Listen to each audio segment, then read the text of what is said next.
Donc pour créer le graphique, donc j'ai inventé 50 données. Donc données 1, données 2, donc 10 fois 5, 50.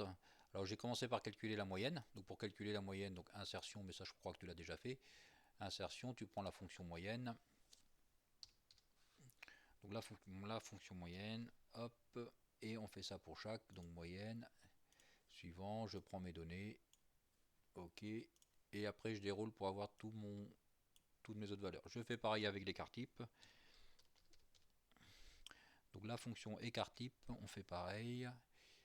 Hop, je prends les données et après je déroule. Donc je les fais là, tu vois, écart type de la population.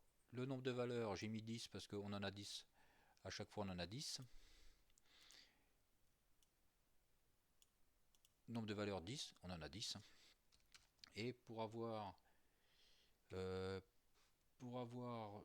la différence, donc j'ai utilisé la fonction intervalle de confiance.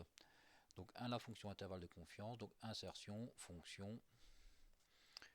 Je prends ma fonction intervalle de confiance.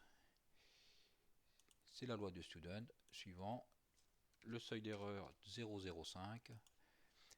L'écart type c'est B16 et la taille de mon échantillon c'était 10 et je faisais dérouler. Alors toi ce que tu voulais c'était faire le graphique. Donc pour faire le graphique, je sélectionne les deux premières lignes. Je prends mon graphique, donc insertion, diagramme. J'ai pris le diagramme dispersion. Suivant, donc là j'ai mes valeurs. Donc j'ai mes différentes valeurs, hein, j'ai mes points, donc 1, 2, 3, 4, 5, j'ai mes 5 points. Donc après, donc tu mets ton titre, etc. Donc terminé. Pour faire apparaître l'intervalle de confiance, tu cliques sur un point, tu cliques bouton droit, insérer les barres d'erreur et tu vas sélectionner plage de cellules. La différence positive par rapport à ta moyenne, c'est la différence que tu as mis ici. Donc de B2 jusqu'à de B18 jusqu'à E18. Jusqu'à E18. Ça c'est la différence positive.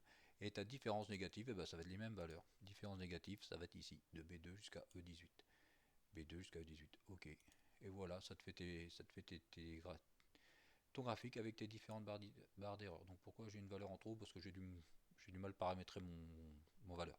Donc après, si tu veux, après c'est à toi de le peaufiner pour qu'il soit un peu plus propre et puis donc formater l'axe si tu veux que ça aille un petit peu plus loin. Donc on va sur échelle, tu vas mettre un maximum d'un peu plus que 12. Donc le maximum il va être entre 10 et 14, on va mettre 15. Ok. Et voilà, tu as tous tes diagrammes.